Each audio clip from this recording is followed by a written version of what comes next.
Hello, students. Welcome to today's video with me, Professor William Wright. Today we are going over Chapter 2 of Living with Art by Mark Getlein. It's actually going to be a two-part video, so this is part 1 of Chapter 2. So let me go ahead and just jump right in to this chapter 2. And so, chapter 2, the name of this chapter is What is Art? And that's a really vague name. The first chapter was Living with Art, right? And we sort of set up the ideas of art just having been around us, being a part of life on this planet as the human race for as long as people have really been able to be thoughtful and creative. So that was chapter 1, and chapter 2 here is going to be basically concerning what defines art, what makes it art, what makes it capital A art versus just regular art versus just like how has the definition of what art is changed throughout the years, and what does it mean to us now when we bring all those different pasts together. So yeah, what is art? So, defining art is not just something that belongs in a museum. Obviously, we have our museums, and if we decide that it belongs in there, it obviously gets a title of art, capital A art. But there's more to it than that. So, there is a wide, almost infinite array of media, and the term medium, by the way, is what is used to make art. So, your pencil, when you're doing a drawing, that's a medium. Paint is a medium. Clay is a medium. If you have a bunch of different mediums, then we call it media. That's actually part of why, like TV is called multimedia, because it's video, photography, it's sound, it's art design and stuff like that. So it's multiple media. I assume that's why they call it that. But anyway, media or medium means the thing you use to make art. It's also a little confusing because we can add a medium to paint, which is a specific thing that changes the nature of that paint. But that's the same word with a totally different different meaning.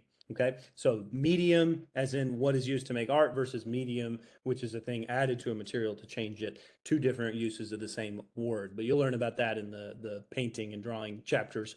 But in any case, medium in general just means the thing you use to make art. Now, in the early Renaissance, all the way up until the early Renaissance, art was just another thing that had function in life, right? You make the thing so that you can use it, and while you're making it, you're going to make it a little bit pretty, right? However, as we move into the Renaissance, painting, sculpture, and architecture to begin to be lumped in with things like music and dance, which are things that sometimes may not really have a function outside of entertainment. So basically, it was in the Renaissance that we went from art as decoration, right? Just something we add to our clothes or our pottery or our house. The art that we would decorate things with became something that we could just make to look at, right? That art was now something that might not be useful in any other way than making us happy or entertained, right? So that begins in the early Renaissance.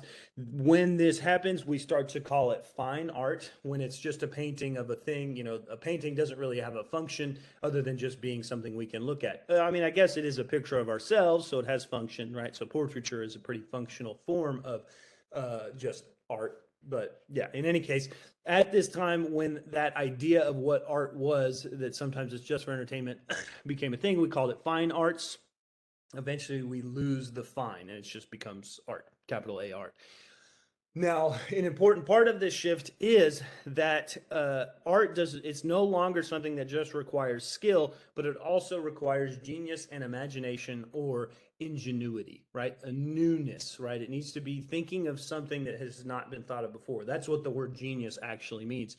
Something that's never been thought before, right? So using your imagination, using creativity, and being ingenious or using ingenuity is like what becomes a new definition of what makes art art. Now, there are other things in terms of value, the value that we assign to a piece of art, what makes it worthwhile. There are many things that make this. Number one, of course, how much it costs to make, and then how much people pay to have it. That is obviously the most straightforward sign of value. That's money, right? Originality also is something that gives value to an artwork, even if it's not something we paid a lot for or would pay for. If it's totally new and original, that alone adds value to a piece of art. If a piece of art has influence on other artists, right? If it is influential, meaningful, and like gives new ideas to other creators, then that's value too as well. Like, right, it's educating and giving new ideas to people. Now, limited number of works or rarity also obviously gives value. If an artist was really, really good and he only made a few paintings versus an artist who was really, really good and made hundreds of paintings, those two artists, the value of their work is going to be different. Now, depending on their level of fame, it may not be directly correlated to rarity, but rarity is one thing we can use to make something more valuable. The connection that the art allows, the connection that the art allows us to feel with the artist. That's another big one, right? If it's very personal, if it's meaningful and moving to us, or helps us see a perspective in a new way or in a way that resonates with us, that's value as well. Okay. There's also one more, and that is just like branding, right? We value not only art, but also the artists and their lives, right? So we give clout or value to artists. Their names become brands. It's like branding, like I said. So Michelangelo became a brand, right? We knew if Michelangelo made it, it was going to have a certain level of quality and have a certain level of meaning behind it. And so that was that. And same for Picasso. Picasso was very, the value in Picasso was not so much skill based like Michelangelo. Picasso was all about originality, although he did have a lot of skill, but he made the choice to use his skills in a way that were more ingenious, right? Same goes for Van Gogh, Warhol, the way they help us see their perspective, see the world, or just change our perspective. Warhol was big on changing the way we look at everyday things, right? These guys, they do something, and once they have their name becomes a brand. If you become associated with Warhol, you're worth something. If you become associated with Picasso, you're worth something, right? Michelangelo even had a workshop, right? And people that were making art in his name, almost like a true brand or a factory. So, that's one thing. So walking through things that can give value to a piece of art, or really quick, let's look at like the Mona Lisa. Sorry, I just realized I forgot to set a timer, so I'm going to do that really quick. The Mona Lisa, one of the things that changes what really makes, or some of the things that make Mona Lisa worthwhile are really, it's about the journey of the artwork, right? So obviously, right out of the gate, as an individual art piece, it's just a portrait of a random woman. Okay, we know that much. It's a portrait. We call it Mona Lisa or Madame Lisa. It's a portrait of Lisa Gherardini de Giocondo, painted between 1503 and 1505. As an individual piece of artwork, it's not that notable, other than being a portrait of this lady. However, we know it was painted by Leonardo da Vinci. So right out of the gate, it has a level of clout above other portraits of this random lady, by other random artists. Da Vinci's name gives it a certain amount of clout. However, it was still just a portrait by Da Vinci up until 1797, when, for whatever reason, when they put together the very first art museum, which is known as the Louvre Museum in Paris, the very first national art museum, they decided that this piece by Da Vinci was a good show of like art that was made in the Renaissance. So they put it in the show, and just by virtue of being in that show, it becomes more valuable. Then, silly enough, they altered it, right? They figured out that it was originally 2 columns on either side of the figure. We know there are earlier copies that figured this out. So this research going in and finding out that there's this alteration, even that little blip on the story of Mona Lisa changes its value. Then, at some point in the 1800s, writers and poets began to describe Mona Lisa as a dangerous beauty, with a fatal attraction, a mysterious sphinx, a vampire, right? They just begin to write about her gaze in this way that's more complex than really what it is, which is just a lady looking at us. I mean, she's looking right at us. Her gaze is, we can't tell, is it a smile? Is it coy? What is it? In any case, these writers begin to write about it, and them writing about it adds more interest. Then, the big one, August 21st, 1911, the Mona Lisa was stolen by Perugia, and the painting took 2 years before the painting was found and brought back to the Louvre.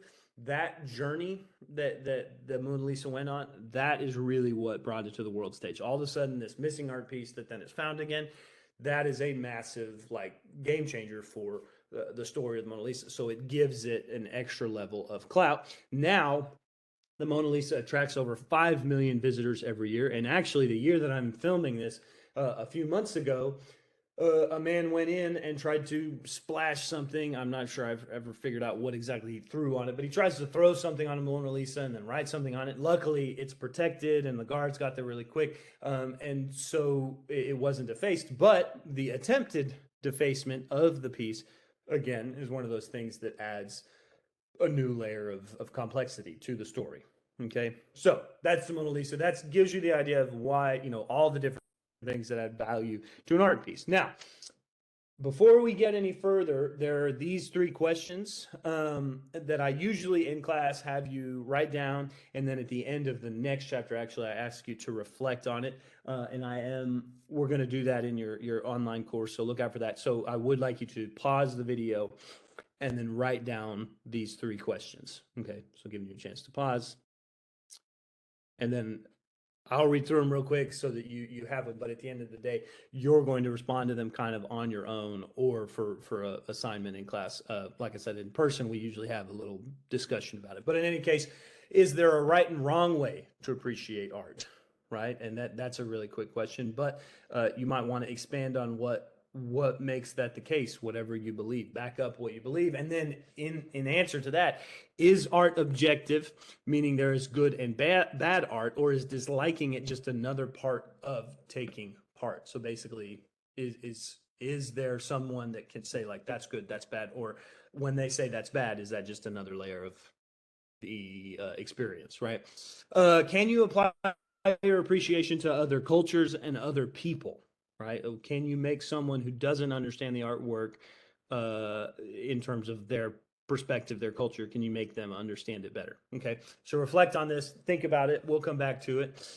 In any case, now moving from, thinking on those questions, thinking about viewing in the public and what makes art, let's talk about what art was made for, who art was made for throughout history. So for the vast majority of humankind and through antiquity, most art was almost always based on a specific request or need from a client. Now that client may be the general population, or it could be aristocrats. It was most likely aristocrats, religious figures, or people with money, patrons, that then would ask the artist to make a specific thing. So the artist was not generally, now of course we go into ancient times, we don't really have an answer, but we know there are times where artists were probably just working for the fun of it. But for the most part, in general, artwork all the way up to the Renaissance and through the Renaissance is based on the request. And I guess we're really mainly talking about like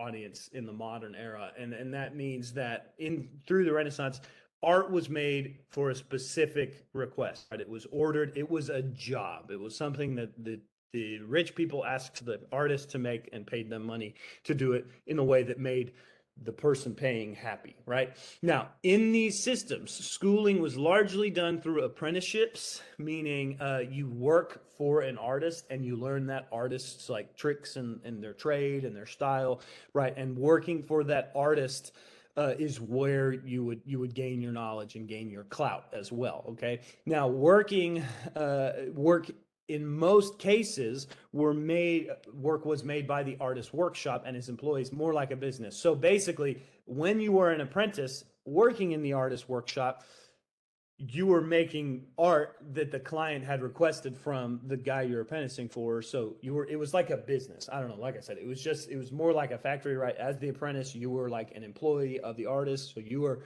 helping that artist get the art made for the patron, right? For the most part. But it's not about what you want to do. It's not about what the artist wants to do. It's what the client wants, right? And where the money is coming from to fund it.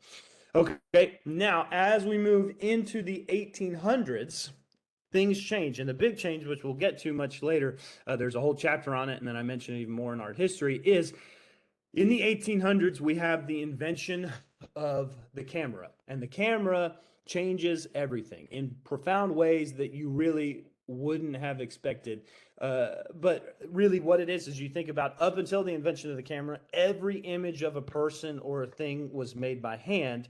All of a sudden, there was this machine that could just make an image of whatever you put in front of it. So the artist whose regular day job it was to create images of things was no longer that job was kind of gone, right? Royal portraiture was gone. Now, of course, paintings of Jesus and paintings of ancient figures and mythology and stuff, that was always kind of from the imagination. But at the end of the day, that big job of like getting paid by a patron to make something that they want you to do, it goes away because there's no need for you. They can just go have a camera and take the picture of their family, right? So in any case, by the time of the Impressionists or the late 1800s, as this is setting in, art becomes much more about the expression of the artist. So on the flip side, artists, they lose their job, but what they see is an opportunity to say, well, I'm not going to paint it exactly like real life because the camera can do that. I'm going to be creative, right? And so we start getting into this time where, and it starts even a little bit before this, because I think they see it coming. They get the idea that, well, I'm the artist, so I'm going to be ingenious and I'm going to change it. And the way that I do it is why people are going to like it. My perspective, right? By this time, schooling is more academic. It's an institute driven. It's based on art history, so they're studying previous artists. They're learning about the past, and they go to a school. They get a degree. They get college credits or whatever. They have an academy that they attend, again, to get clout. Rather than just working in apprenticeships, they start to have schooling.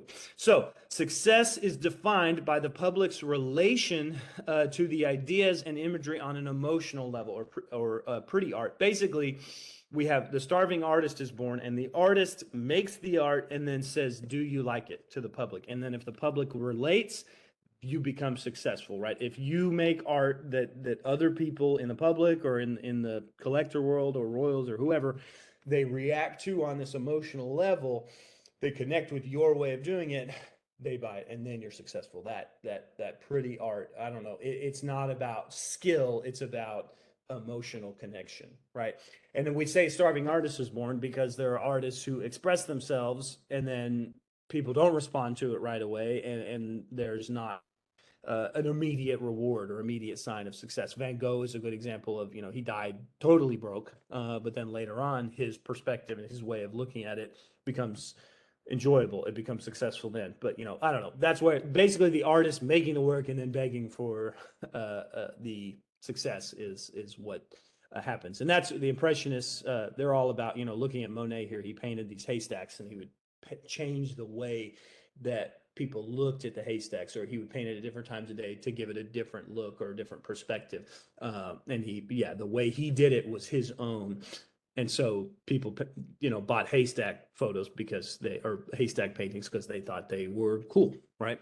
In any case, as we move to the 1900s, especially into the 1950s, the public begins to define the art. So it's even a little bit less like what the artist is going to make and then the public's going to respond. The public starts to say, like, no, these are the guys that we're going to pay attention to. And no matter what they make, we like it, right? It's basically, first off, that almost anything by the 1950s could be considered art. You've already gotten through a lot of like the splatter paintings, the color field is starting, right? Really simple, things that don't look like real life begin to get attention, which is an important thing and not necessarily a bad thing. We'll dig into why that becomes a really cool and interesting way. It's an extreme version of that deal that, the camera took away the need for skill and copying the world. But in any case, most of the value given to objects made as art, it comes from critics and collectors saying that they're willing to give money for this. They're willing to pay and support the artist's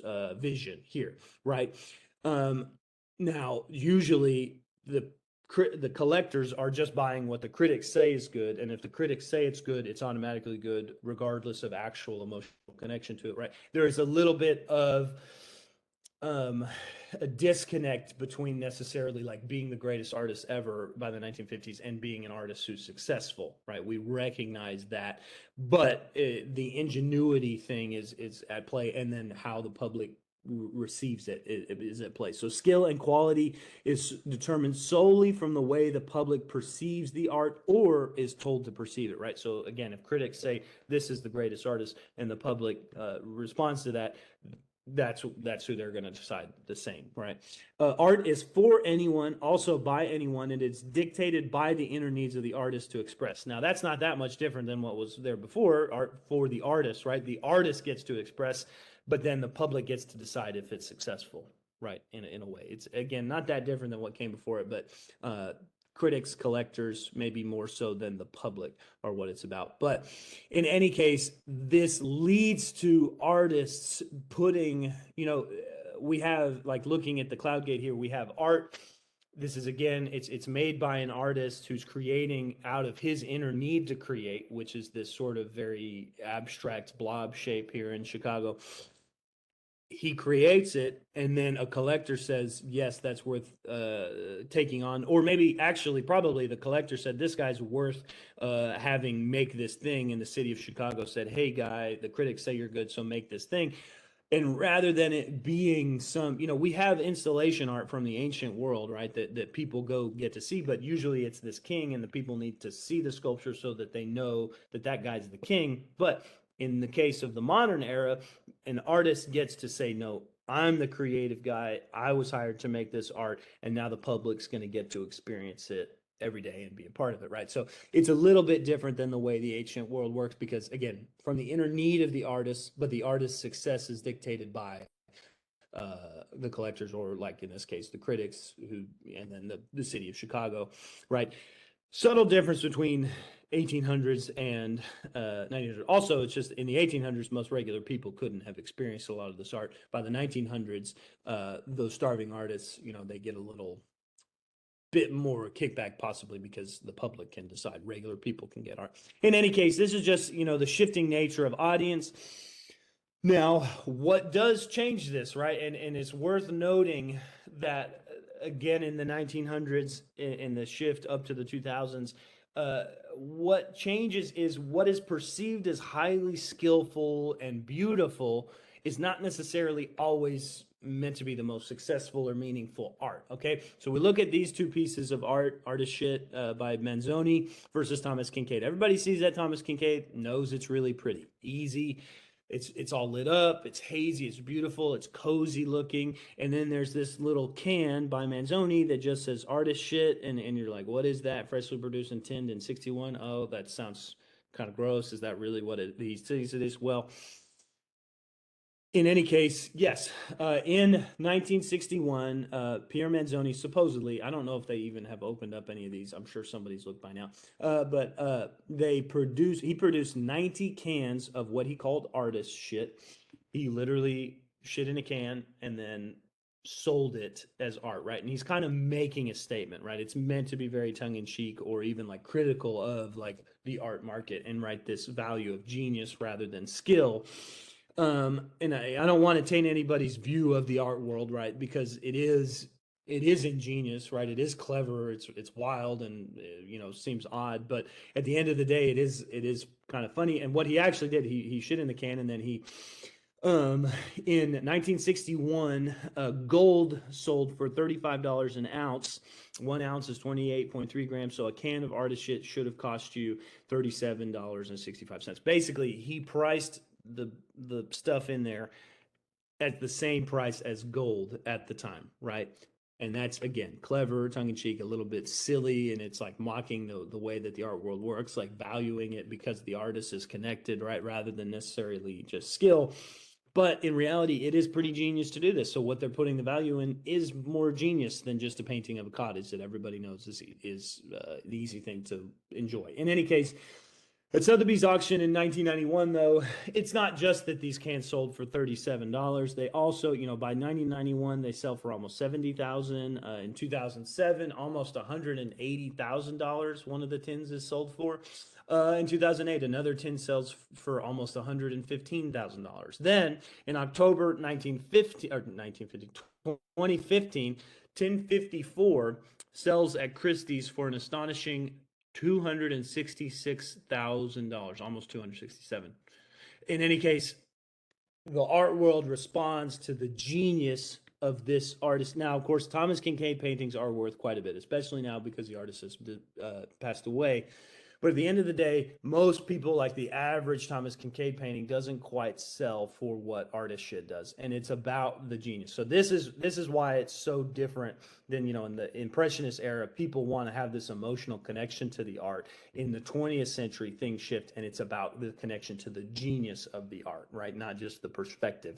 It's the new creativity and genius. In any case, it just shows you how the art world of today, everything's open and different, and we respond, and we get to decide what makes art, and it's not always skill and beauty that are the easy things. So today we accept a broad range of creations as art. We take it for granted that the artist's task is, one, to pursue his or her own vision of art, right? So pursuing their ideas, their vision of what they need to make. We expect them to express their ideas, insights, and feelings in this art, right? It's not just, they can't just show us how skilled they are. They have to actually tell us something about themselves and the way they see the world. They create because they have to create. We expect artists to have this impulse. They cannot stop themselves from creating. That doesn't mean they don't work hard. That doesn't mean they don't derive, inspiration from working, right? We don't want to just think of it. I don't like to think of the art world as, successful artists aren't just sitting around waiting for inspiration. Most of them do work every day and get something done. And they do that, though, because they have to, right? They have to make things, right? Other times and places in history did not necessarily share the ideas of expecting this from artists. A lot of times it was just expected that they be skillful and do the things that the rich people tell them to do. Other times and places, artists worked under very different assumptions about the nature of their task, the purpose it served, and the audience it was for. Okay. So, speaking of this, this just transitioning off of this, we just need to remember those things, that this is a new phenomenon, that we expect artists to be creative and new, and it's built off of skill, right? We know we have the skill expectation to a point, but genius is kind of the thing, their insight. In any case, we don't even really expect them to always have the clout and academy experience and things. Actually, as we move through the 20th century, we begin to see outsider art make a appearance. So outsider art is non-professional artists or self-taught artists with little or no formal training. They often live in rural areas outside of urban centers. And this is one of those things where we love outsider artists because they're usually janitors or postal workers or painters, like house painters or construction workers there, but or the ranchers even, who cannot stop themselves from making things out of art, even without any schooling. They just decide they want to know how to do it, and they do it, and then they can't stop themselves from doing it. So it's also called folk art. Just like folk music, folk really at the end of the day just means for regular people. Naive art, that's a little bit condescending. Art brut, primitive art, those are very condescending terms. But the idea is that they're not refined, they're not schooled, they didn't get an education in art. They make art because they have to. They have new ideas, and they just have this inner need, right? So we love the idea of an outsider artist that now, especially, some people love the idea of this person who just can't stop themselves from creating, even if they haven't been educated in the academic world, right?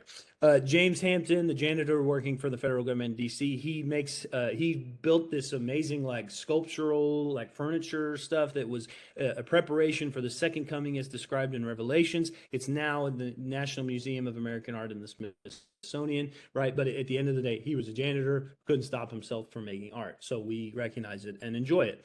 Grandma Moses, she was a farmer in a rural community, didn't have any proper education. She just started painting. She said, if I didn't start painting, I would have raised chickens, right? She's just an old farmer. Grandma Moses produced 10 children, 11 grandchildren, and 1,600 paintings before she died at the age of 101. If you paint 1,600 paintings, you're going to be good. That's just the way that works. Even though we look at Grandma Moses' paintings as they don't have formal elements and principles, it's true. They don't have formal, historical senses of depth or layering. They're not Baroque. They're not romantic, right? They're just what Grandma Moses saw and wanted to create. And probably at the end of 1,600 paintings, she could have made the proportions better. She could have made the perspective more real. But she made the decision to do it as this really simplified proportion of her own, or perspective of her own. So very cool. Last one I want to cover in terms of outsider artists, Kermit Oliver, actually a native Texan. He's a postal worker from Waco, Texas. He actually just recently had a retrospective in Waco. The paintings are flat out amazing. It's amazing that he's not more nationally known. But at the end of the day, what's really notable, and the reason my wife and I and our family, we really like Kermit Oliver because he was this painter. I don't know exactly what year it started, so I shouldn't say, but several decades ago, he was this painter working in Waco, and at some point, a representative from Hermes, which is a very, very high-end, actually, it was initially a equestrian and leather shop, but now it's this fashion shop that does all kinds of accessories for very high end. I've been to a couple Hermes stores. The last time I tried to get into one, they wouldn't let me in because it was so fancy and I wasn't dressed well enough. Basically, I mean, I assume that they said it was COVID, but no. In any case, it's very high end. But Kermit Oliver, a postal worker from Waco, becomes the only American artist who makes designs for Hermes. I think he has 17 designs now. They're very cool. They literally take 6 months to make one scarf. It takes them months just to decide what colors it's going to be. And then I think it's like handmade silk. It's all just this beautiful, complex, very durable, really awesome process. And Kermit Oliver is the only American that this French design company ever had make designs for their company. So that's pretty cool. Very outsider art. A story of a postal worker making it into really like the big leagues in France, of all places. So in any case, the role of the observer / art and beauty. Want to cover this real quick. Just really define what is observation, what your job as the observer is, all of our jobs, and then talk about beauty. So the role of the observer is to experience and reflect upon a work of art. There is a difference, though, between just looking at the art and being an intelligent, informed observer, right? So looking at the art versus looking at the art with an eye for the history of art, the history of the piece, the context of the piece, the context of when you're looking at it, right? Understanding all of that stuff adds to the experience of the observer. Just walking through an art museum and never knowing anything about it before you get there, it's not that that's not of value. And in fact, there are things that you're going to see that once you have education, you wouldn't see necessarily. There is value there, but there is definitely a difference. Obviously, for the most part, it's going to be a more enriched experience if you know what you're looking for and how to break it down. So 2 specific things you can do to enhance your appreciation of art. I'm obviously going to throw this slide in here because the name of this chapter or the name of this class is appreciation, art appreciation. 2 things you can do: expose yourself to as much art as possible and really look at it, right? Don't just look at art pieces and be like, oh, cool, that thing's neat, or, oh, why is that? Like, there's no skill in that. Sometimes there's no skill on purpose. Sometimes the lack of skill is the story, right? Sometimes the skill hides the story, right? You don't know, but you should look at a lot of it because you're going to start to see these differences and get the little nuances. And then while you're doing that, if you really want to become an informed observer, study it by taking classes like this, right? And just learn, watch YouTube videos about art pieces if you're interested, or artists, right? I don't know. Just study it, and then you're going to have a better experience. You're going to observe it in a more deep and meaningful way. Now, real quick, last few slides of part 1. I think I probably need to wrap up before I get way further. Art and beauty, okay? So we talked about the observer, but let's talk about beauty, and specifically aesthetics, okay? Aesthetics is the study of the nature of beauty. You could probably, I know, I've seen, there are full semesters about aesthetics specifically, but we're just going to cover it in a few slides. And then the rest of this class is going to be about developing your understanding of aesthetics, right? Or how you derive aesthetics. But in any case, aesthetics means the study of the nature of beauty. There is an assumption that all art should be beautiful. However, beauty is fluidly defined, right? Most people do want there to be some form of beauty in their art, and that's not a bad thing. Now, what people who are arguing for a different level of complexity as the observer is just that understanding visual beauty is not all there is to it, right? And especially not straightforward visual beauty like this piece here. Again, Thomas Kincaid. There's nothing to hate on about this piece for me personally. I love It's so beautiful. Who's going to argue with the beauty of this sunset, the way the light's cutting through the wave here, the comfortable like beachside scene, the sound of the ocean, as like there's fires burning in your little cottage where you probably have like some awesome pie and tea waiting on you. Right. It's all very easy to look at and say, there's these beautiful flowers, the blues and purples and reds. It's all very easy, very beautiful, and there's nothing wrong with the beauty of this scene, but that's not all there is to the story of beauty and art, okay? So, to really understand beauty, first off, we want to talk about what people, viewers, psychologists talk about to understand beauty. One thing you need to do in all cases to understand beauty is look at something with what they call disinterested contemplation, right? It's basically looking at something without a personal stake. That's something, it's really not that tough to do in some cases, but maybe it is, like, again, that last picture of the cottage at the beach, right? If you're in the middle of super hot Texas summer, you're probably going to be like really have a personal stake in wanting to be at that beautiful seaside cottage, right? I don't know. But in any case, the big analogy I like to use for really understanding beauty versus your personal stake in it is sometimes we want to eat food and are happy to see it. That is not beauty, right? If I'm super hungry and someone pulls out a peach, I'm going to find that peach beautiful because I'm hungry. I'm going to find it beautiful because I want to eat it. I want to enjoy it, right? However, if I'm hungry and I'm not going to eat it, we look at this peach and it totally changes the nature of its beauty, right? The requirement for nourishment goes away, and I will now just look at the fuzziness of it, the red, the orange, if there's green patches, what if there's a dry patch, what if there's if there's a dent in it, right? We're going to start to look at it different. Or what if it's just like perfectly smooth and nice, right? All the beauty and the perception of the beauty is going to change because I'm disinterested, right? I'm just looking at it. I'm not going to eat it, right? There's no functionality. It's just visual. Okay. This is one way to define beauty. Okay. Now, what you do with that is up to you, but just understanding that it's not always about your personal stake in the art piece to understand its beauty. However, another way to define beauty, and one we've already talked about, is defined by being really skillful, definable, right? We can look at it and we can say, hey, that's a beautiful flower. Martin Johnson Heat. I've been trying to remember this guy's name for forever.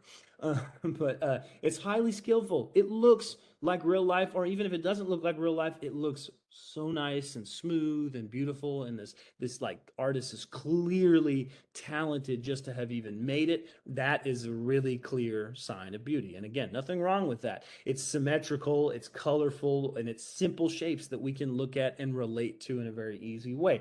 That's balanced, perfect beauty. Now, at times in art, though, there's what I like to call ugly beauty, or what we call the sublime. This is like bittersweetness, or I don't know, any of the level of things. Nostalgia really is supposed, it's kind of a painful thing, right? Those things, it all plays off of that. Sometimes discomfort is a beauty of its own, right? So in any case, sublime it's like moving, but not necessarily always pleasing in ways. Okay. So sometimes when we're talking about it in terms of visual art, sometimes what is being depicted makes us think things are beautiful, while the stories are more important and might not be beautiful, right? Or vice versa, right? So either the story is not beautiful and the piece of art is beautiful, or vice versa. Sometimes what is expressed is important while the actual image is not pleasurable. Okay, so we look at this piece here. This one's kind of a complex deal because it's sort of naive in a way. The look of it's really rudimentary, but there's the beauty, the obvious beauty of the paint strokes moving across the page, the colors, the shapes in general, the way that the blues go on the page, right? And it's a seaside scene. The pier is always kind of, again, people like seaside, people like piers, people like the sky and sunsets and things like that. But then we move to the bottom half, and it not only does it tell us the story, which is like a little disconcerting and a little uncomfortable, it's also kind of creepy looking. But then again, the kind of creepy, stretched out looking, the discomfort of this figure It is something, we could connect to, I guess, isolation, while being in a public space, or just in general being in a beautiful place, but being uncomfortable or scared, right? There's a connection right there. And that connection, even if it's negative, is something that we could kind of consider beautiful or sublime, right? It's moving. But then really the beauty of this piece comes from, again, that beautiful sunset. I don't know. It's a little bit of a back and forth. It's the story behind this piece is probably going to be one of something disconcerting, and connecting to that's going to be nice. But then it's not highly skillful, right? So it's not super beautiful physically either, right? But obviously through time, this piece has become really like meaningful to art history. Like we see this piece, and it's an important part of art history because of the impression of the moment, the emotion of the moment, right? The emotion is ugly, even while the piece is sort of rudimentary, but then it's also sort of beautiful. I don't know. It's going on to show you, again, my whole point of this is that it's more complex than just being highly skillful and nice to look at, right? The discomfort, right? Goya's, Saturn devouring his children is the same way, right? It's a big, ugly kind of like monster thing bent over, like eating his children, physically really not pretty. The story is not pretty, but it is meaningful and profound because it's mythology.